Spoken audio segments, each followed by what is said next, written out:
Hallelujah hallelujah, सबको जय मसीह। जीवन हमारा संघर्ष से भरा हुआ है, लेकिन उसमें से निकालने के लिए यीशु हमारे साथ है। तो जो लोग सोचते हैं कि हम बहुत संघर्ष कर रहे हैं, हम बहुत दुख में है, हमारे जीवन का जो बहुत बड़ी परिस्थिति है वो चेंज नहीं हो रही, बदल नहीं रही है, तो आप परमेश्वर को विश्वास के द्वारा परमेश्वर से मांगे। परमेश्वर आपकी सारी परिस्थितियों को चेंज कर देंगे, हमारे सारे हालातों को चेंज कर देंगे। मैं बताना चाहूँगी जो लोग बीमार हैं वो परमेश्वर के समीप आएँ, प्रार्थना के लिए समय दें और उपवास रखें। उनके सारे बंधन टूटेंगे और परमेश्वर उन्हें ब्लेस करेंगे। हालेलुया। इसलिए आप हर कोई परमेश्वर के जितना समीप रहेंगे उतने ही बड़ी आशीषें हमारे समीप आती रहेंगी। हालेलुया। इसलिए परमेश्वर के ज़्यादा से ज़्यादा समीप रहें, परमेश्वर के ज़्यादा से ज़्यादा अपने माइंड में रखें, हर पल आत्मा में आराधना स्तुति करते रहें। हालेलुया। तो परमेश्वर हमारे सारी परिस्थिति को चेंज करने में सामर्थ्य है। परमेश्वर हर एक बड़े बड़े काम करता है। जिस तरह परमेश्वर ने अब्राहम से वादा किया और सही समय पे परमेश्वर अपने वादा को पूरा किया। अब्राहम को परमेश्वर ने 100 साल में एक बेटे की आशीष दी। जो सारा थी जो उसका समय ख़त्म हो चुका था और वो 90 वर्ष की हो चुकी थी, लेकिन परमेश्वर ने उसे बुढ़ापे में एक लड़के की आशीष दी जो इसहाक है। तो परमेश्वर हमारे जीवन में भी काम करता है। हालेलुया। तो जिस तरह परमेश्वर ने अब्राहम को संतान दिया, इसहाक दिया, जब कुछ दिनों के बाद परमेश्वर ने अब्राहम से कहता है कि जिससे तू बहुत प्रेम करता है अपने इकलौते पुत्र को हमारे लिए उसे मोरिया पहाड़ पर बलि करना है। तो परमेश्वर के कहे हुए के अनुसार अब्राहम एक सेकंड भी पीछे नहीं हटा।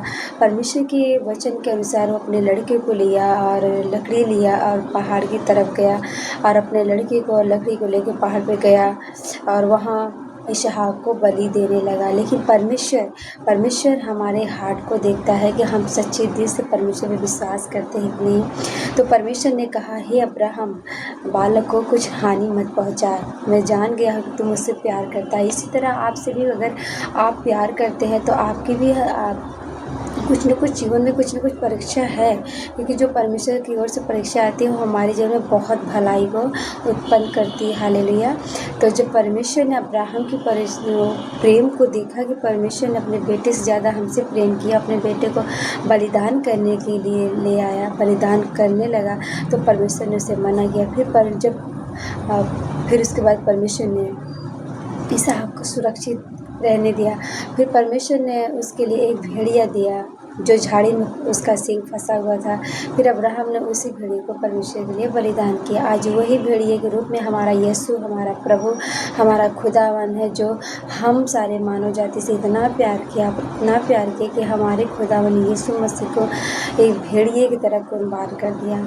जो भेड़िया यीशु मसीह वो परमेश्वर का प्रिय पुत्र था। हालेलुया।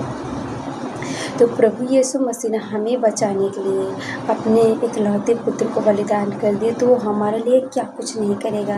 वो हमारे लिए कौन सी बड़ी आशीषें रख छोड़ेगा। वो हमारे लिए सारी आशीषें हमारे लिए दे देगा। हालेलुया।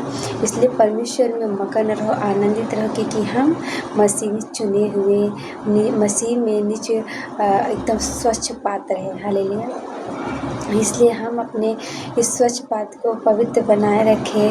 हम अपने मुंह से कुछ गलत बोल के गंदा ना करें, अपने आँखों से कुछ गलत देखें, अपने मन से कुछ सोचें। ये सब करके हम अपने इस परमेश्वर के मंदिर को गंदा नहीं करना है। हालेलुया। इसलिए हमें अपने आप को पवित्र करना है, क्योंकि प्रभु कहते हैं पवित्र बनो क्योंकि मैं पवित्र हूँ। जब परमेश्वर पवित्र है तो हमें पवित्र होना होगा, क्योंकि स्वर्ग में अपवित्र चीज़ नहीं जा सकती। हालेलुया।